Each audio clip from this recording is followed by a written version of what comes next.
I am happy to join with you today in what will go down in history as the greatest demonstration for freedom in the history of our nation.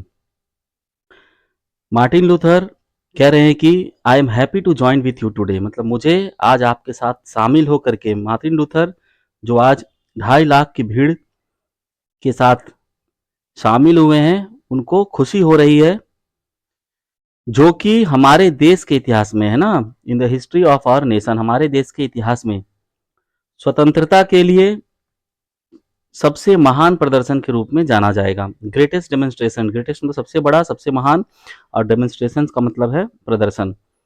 आज तक स्वतंत्रता के लिए जितने भी प्रदर्शन हुए हैं, उनमें यह सबसे महान प्रदर्शन के रूप में जाना जाएगा। 5 years ago, a great American in whose symbolic shadow we stand today signed the Emancipation Proclamation. कह रहे हैं कि 5 years ago, एक स्कोर का मतलब होता है 20 इकाई, 20 यूनिट्स को कहते हैं 1 स्कोर। तो 5 स्कोर का मतलब हुआ 5 इंटू 20, 100, 100 ईयर्स अगो, 100 साल पहले, 100 साल पहले की बात है। अ ग्रेट अमेरिकन, एक महान अमेरिकी।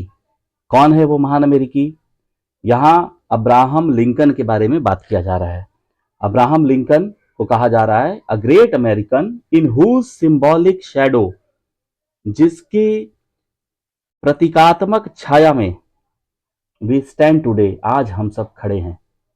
मैंने पहले भी बताया कि यह भाषण मार्टिन लूथर किंग जूनियर ने अब्राहम लिंकन मेमोरियल में खड़े होकर, अब्राहम लिंकन मेमोरियल की सीढ़ियों पर खड़े होकर के इस भाषण को दिया था।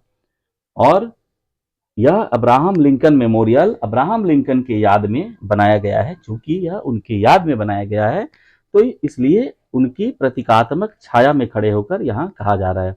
अब उनकी छाया में तो खड़े नहीं हो सकते, वह तो अब है नहीं, तो उनके प्रतीक के रूप में ही जो एक मेमोरियल हॉल बना है, उसी मेमोरियल हॉल की सीढ़ी पर खड़े होकर के इस भाषण को मार्टिन लूथर किंग जूनियर दे रहे थे। इसलिए कह रहे हैं कि in whose symbolic shadow we stand today, आज हम खड़े हैं। Signed the emancipation proclamation, sign किए थे, हस्ताक्षर किए थे, किस पर? इमेंसिपेशन प्रोक्लेमेशन पर, मुक्ति घोषणा पत्र पर हस्ताक्षर किए थे। किसने हस्ताक्षर किए थे मुक्ति घोषणा पत्र पर? उस महान अमेरिकी ने, अर्थात अब्राहम लिंकन ने 100 साल पहले हस्ताक्षर किए थे। यहाँ उस घटना के बारे में कहा जा रहा है कि 100 साल पहले, मतलब भाषण तो 1963 में दिया जा रहा है, 28 अगस्त 1963, 1963, ठीक 100 साल पहले 1863 में अब्राहम लिंकन ने एक मुक्ति घोषणा पत्र पर हस्ताक्षर किया था, जो कि अमेरिका के वो राष्ट्रपति थे। उन्होंने 100 साल पहले निग्रोस को, कालों को आजादी दी थी, गुलामी प्रथा से, गुलामी प्रथा को समाप्त किया था अमेरिका से। उसी का जिक्र करते हुए, उसी की चर्चा करते हुए अब जो मार्टिन लूथर किंग जूनियर है, वो कह रहे हैं कि आज से 100 साल पहले एक महान अमेरिकी अर्थात अब्राहम लिंकन ने, जिसके सिंबॉलिक शैडो में, जिसके प्रतीकात्मक छाया में आज हम खड़े हैं, उन्होंने मुक्ति घोषणा पत्र पर हस्ताक्षर किया था। This momentous decree is a great beacon light of hope to millions of Negro slaves who had been seared in the flames of withering injustice.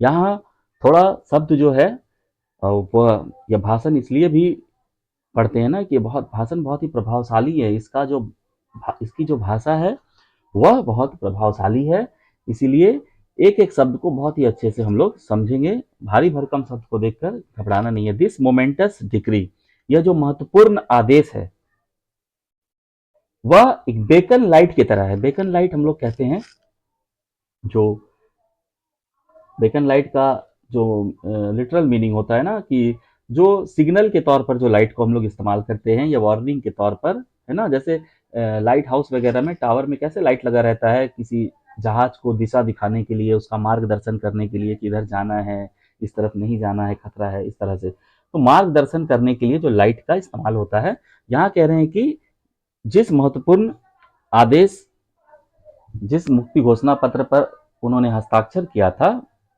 वह एक महत्वपूर्ण आदेश था। किसके लिए? मिलियंस ऑफ निग्रो स्लेव्स के लिए, है ना, millions of Negro slaves, Negro जो गुलाम थे उनके लिए एक मार्गदर्शक के रूप में वह घोषणा पत्र था।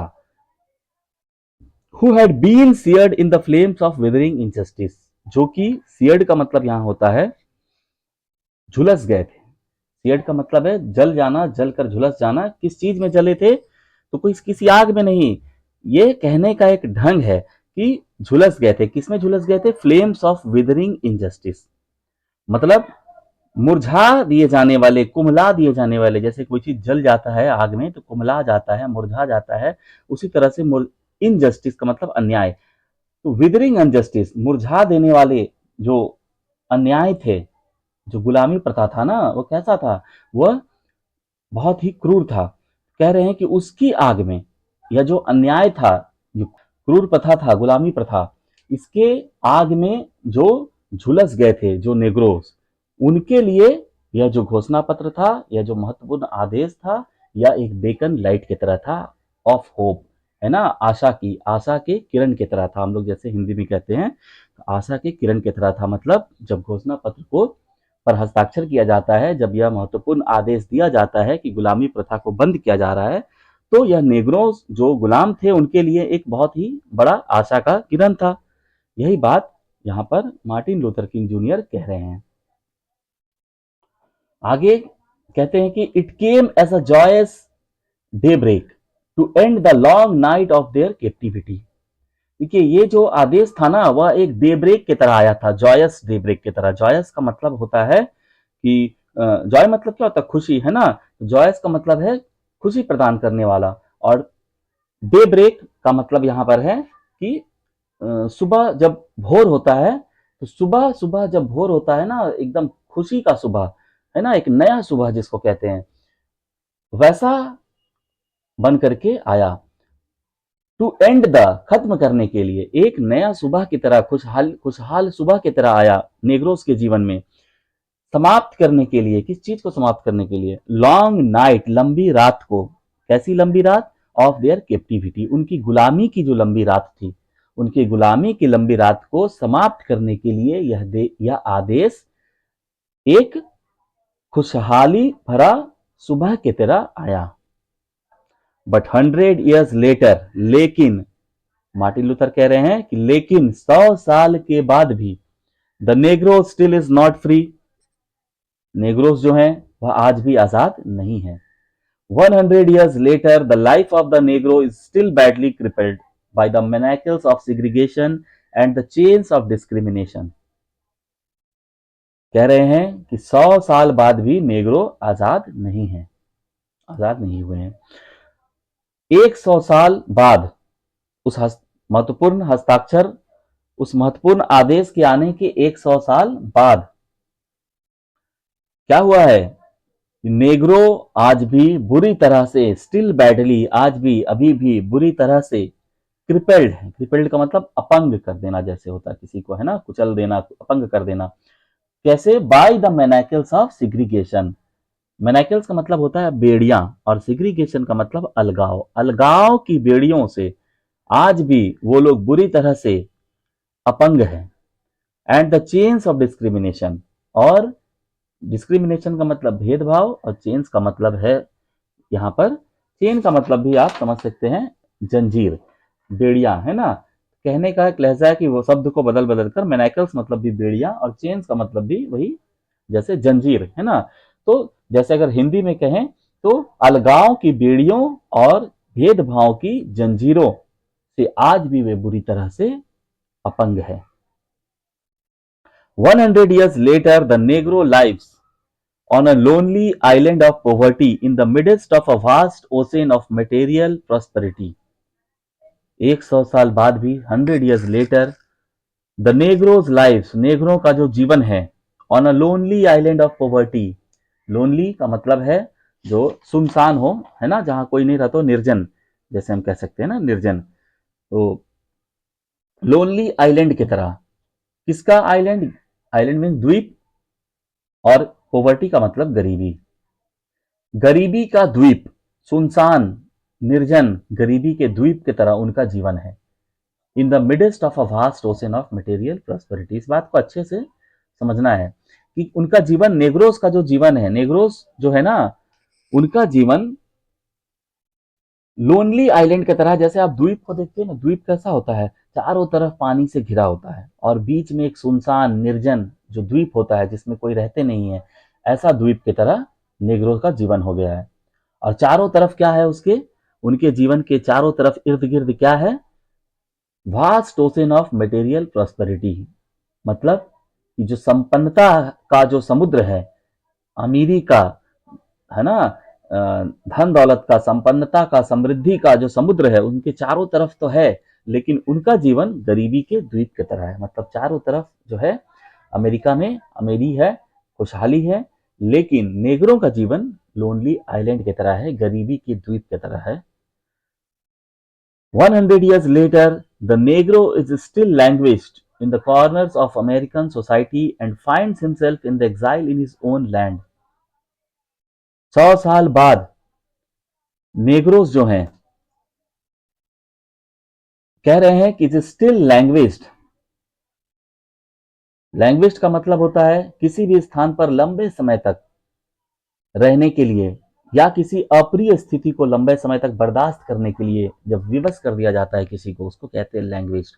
मतलब नेग्रोस को एक बदहाली के जीवन में रहने के लिए लंबे समय से विवश किया गया है।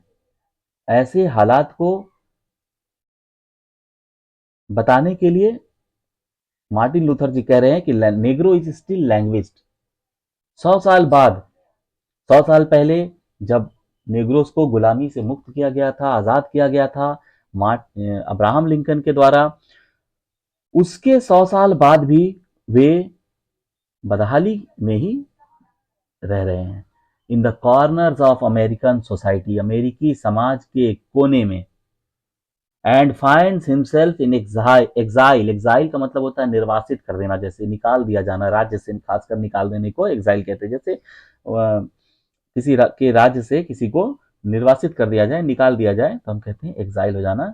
मानो ऐसा कि अपने ही धरती पर, अपनी ही जमीन पर उनको एग्जाइल कर दिया गया हो, ऐसा वो अपने आप को पाते हैं। नेग्रोस फाइंड्स हिमसेल्फ, नेग्रोस अपने आप को ऐसा पाते हैं कि उनको निर्वासित कर दिया गया है उनके खुद की जमीन से, खुद की धरती से, खुद के भूभाग से। So we have come here today to dramatize a shameful condition.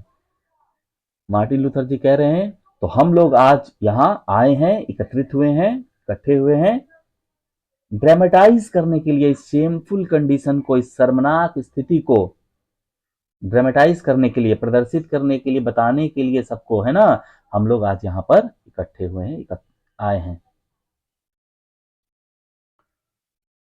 तो अब इतना तो समझ आ गया होगा कि मार्टिन लूथर किंग जूनियर जो है वह अमेरिका में सिविल राइट्स एक्टिविस्ट हैं, नागरिक अधिकार के वो कार्यकर्ता हैं, नेता हैं, और वे नेग्रोस के लिए, कालों के लिए अमेरिका में जो भेदभाव है, जो उनसे भेदभाव होता है उसके खिलाफ, उसके विरुद्ध आवाज उठा रहे हैं, भाषण दे रहे हैं। और आगे वे कहते हैं कि in a sense we have come to our nation's capital.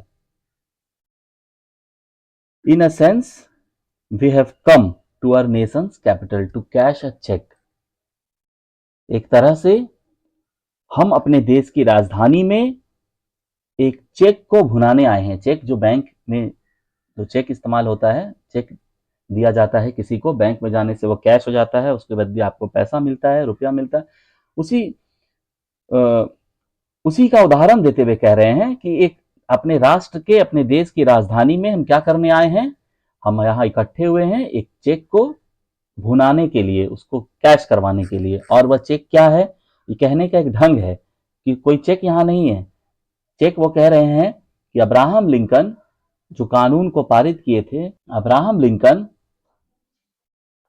जिस मुक्ति घोषणा पत्र पर हस्ताक्षर किए थे कि नेग्रों को गुलामी प्रथा से मुक्त कराने के लिए, वह वास्तव में आज देखने को नहीं मिलता है कि सच में ऐसा हो पाया है। इसलिए वो कहते हैं कि उस चेक को आज हम लोग भुनाने आए हैं, अर्थात हम लोग वास्तव में जो नेग्रो की आज़ादी है उसको प्राप्त करने के लिए, उसको हासिल करने के लिए आज यहाँ इकट्ठा हुए हैं।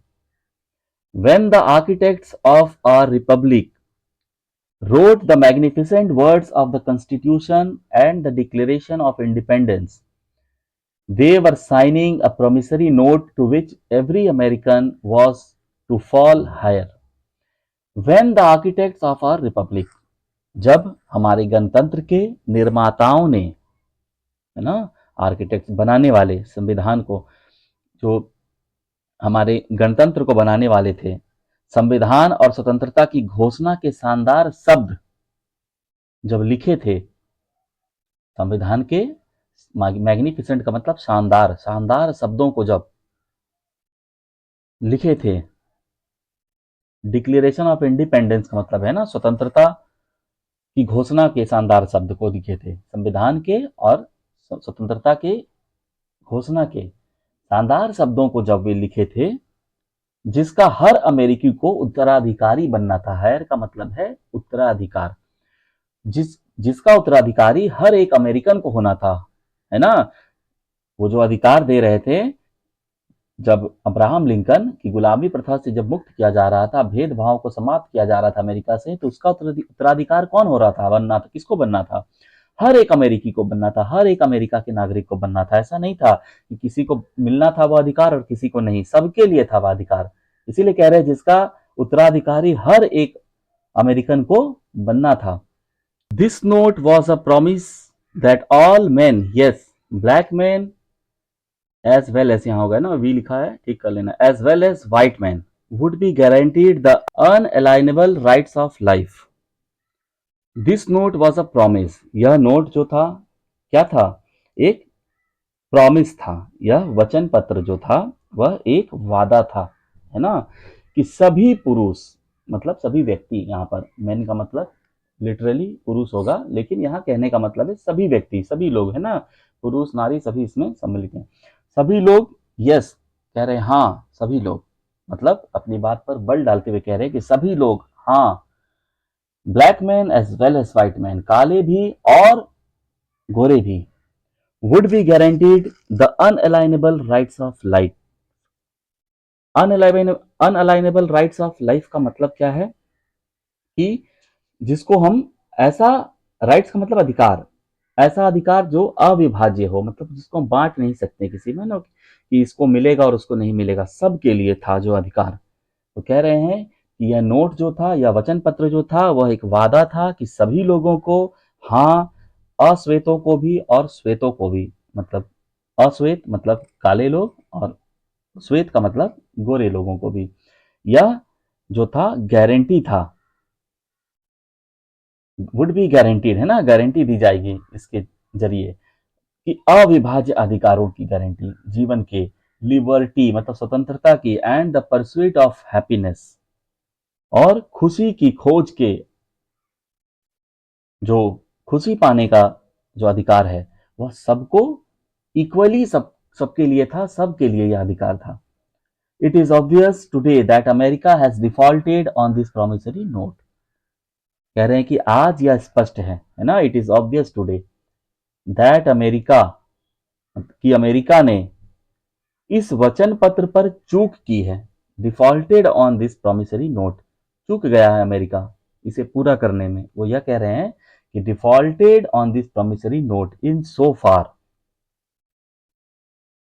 As her citizens of colour are concerned. ऐसा क्यों कह रहे हैं, उसका रीजन बता रहे हैं कि क्यों अमेरिका को वो मानते हैं कि अमेरिका चूक गया है इस वचन पत्र पर, क्योंकि उसके नागरिक जो हैं वो कंसर्न्ड है किसके प्रति, वे रंग के प्रति चिंतित है, रंग को लेकर के बहुत ही ज्यादा कंसर्न्ड है, गोरे गोरे और काले को लेकर के, श्वेत और अश्वेत को लेकर के वो जो है आज भी कंसर्न्ड देखे जाते हैं, आज भी उसी के प्रति वो चिंतित देखे जाते हैं, उसी के भेदभाव को मानते आ रहे हैं। Instead of honouring this sacred obligation, sacred का मतलब पवित्र, इंस्टेड ऑफ का मतलब के बजाय, ऑनरिंग दिस सम्मान करने के बजाय, किसका सम्मान, सैक्रेड, है ना, सैक्रेड का मतलब पवित्र, ऑब्लिगेशन मतलब दायित्व, इस पवित्र दायित्व को, instead of honouring this sacred obligation, sacred का मतलब है पवित्र, ऑब्लिगेशन का मतलब दायित्व समझे, या जिसको करने का उनका दायित्व था, जिस काम को करना, उस पवित्र काम को सम्मान देने के बजाय मतलब कौन सा वो पवित्र काम था, कौन सी वो पवित्र बाध्यता थी, कौन सा वो पवित्र दायित्व था कि काले गोरे के भेद को मिटाकर सबको समान अधिकार देना। इसको सम्मान देने के बजाय America has given the Negro people a bad cheque. America ने नेग्रो लोगों को एक बैड चेक दिया। मतलब जैसे कोई चेक देता है ना, और कभी कभी जब चेक को हम लोग कैश कराने जाते हैं बैंक, तो पता चलता है कि उसमें पैसा ही नहीं है अकाउंट में, तो वो बैड चेक हुआ, उससे तो पैसा मिला नहीं। ठीक इसी तरह से वो ये कहना चाह रहे हैं कि अमेरिका में जो अब्राहम लिंकन ने हस्ताक्षर करके गुलामी प्रथा को समाप्त किया था और सबको समान अधिकार दिया था, वह एक बैड चेक की तरह साबित होता है। अर्थात कुछ भी फर्क नहीं देखा जाता 100 साल बाद भी, आज भी काले लोगों का, नेग्रो लोगों का, अश्वेत लोगों का जीवन बदहाली में है। इसीलिए वो कह रहे हैं वो बैड चेक था वो। A cheque which has come back marked insufficient funds, एक ऐसा चेक जो वापस आ गया है, उस पर मार्क करके, लिख करके, अंकित करके कि यह इनसफिशिएंट फंड है, मतलब अपर्याप्त धन है। अकाउंट में जैसे अपर्याप्त धन होता है तो कैसे लिख कर आ जाता है इनसफिशिएंट फंड, अब उसमें पैसा नहीं मिलेगा। ठीक ऐसा ही एक बैड चेक की तरह ही वह नोट आज साबित हुआ है। But we refuse to believe that the bank of justice is bankrupt, लेकिन रिफ्यूज टू बिलीव, इसको मानने से इनकार करते हैं, कह रहे हैं कि हम इस बात को मानने से इनकार करते हैं कि न्याय का बैंक का दिवालिया हो चुका है। जस्टिस का मतलब न्याय और बैंकरप्ट का मतलब दिवालिया। कि बैंक ऑफ जस्टिस, न्याय का जो बैंक है जो हमें न्याय देगा, वह बैंकरप्ट हो चुका है, उसका दिवालिया हो चुका है, अर्थात हमें न्याय मिल ही नहीं सकता। इस बात को मानने से हम इनकार करते हैं। अर्थात यहाँ पर जो लूथर का कहने का आशय यह है कि वह अपने अधिकार को, नेगरों के अधिकारों को लेकर ही रहेंगे। वह इसको नहीं स्वीकार करते हैं कि न्याय के बैंक का दिवालिया हो चुका है और आगे उनको न्याय नहीं मिलेगा। इस बात को वो नहीं मानते हैं, नहीं स्वीकारते हैं। न्याय तो वो हर हाल में लेकर के ही रहेंगे। अपनी दृढ़ता को दिखाते हुए वो कह रहे हैं कि but we refuse to believe that the bank of justice is bankrupt, we refuse to believe that there are insufficient funds in the great vaults of opportunity of this nation. हम यह मानने से इनकार करते हैं कि इस देश के अवसरों के विशाल भंडार में अपर्याप्त धन है। मतलब इस देश कि अवसरों के विशाल भंडार में, इस देश में जितने अपॉर्चुनिटीज है, जो अवसर है न्याय देने का, उसका जो विशाल भंडार है उसमें अपर्याप्त धन है। मतलब हमें नहीं मिल सकता न्याय, या देश न्याय नहीं कर सकता, नहीं दे सकता। इस बात को मानने से हम इनकार करते हैं। कहने का तात्पर्य है कि हम न्याय लेकर रहेंगे। इसलिए आगे कहते हैं कि so we have come to cash this cheque, a cheque that will give us upon demand the riches of freedom and the security of justice. इसलिए हम इस चेक को भुनाने आए हैं, एक ऐसा चेक जो हमें मांगने पर स्वतंत्रता की समृद्धि और न्याय की सुरक्षा प्रदान करेगा। उन्हें पूरा विश्वास है कि इस चेक को वो भुनाएंगे ही, मतलब वह न्याय नेगरों के लिए लेकर रहेंगे और सुरक्षा के, न्याय की सुरक्षा वो और स्वतंत्रता की समृद्धि, यह वह लेकर ही रहेंगे। यही उनका मांग है और इसे वो प्राप्त हासिल करके रहेंगे। तो आगे के चैप्टर को हम लोग नेक्स्ट वीडियो में कवर करेंगे। अगर इस वीडियो में कोई बात नहीं समझ में आया हो तो आप कमेंट करके पूछ सकते हैं। अगर पूरे पीडीएफ को हिंदी ट्रांसलेशन के साथ, मीनिंग के साथ पाना चाहते हैं, एमसीक्यू के साथ, तो आप दिए गए व्हाट्सएप नंबर पर भी मैसेज कर सकते हैं। Thank you for watching this video.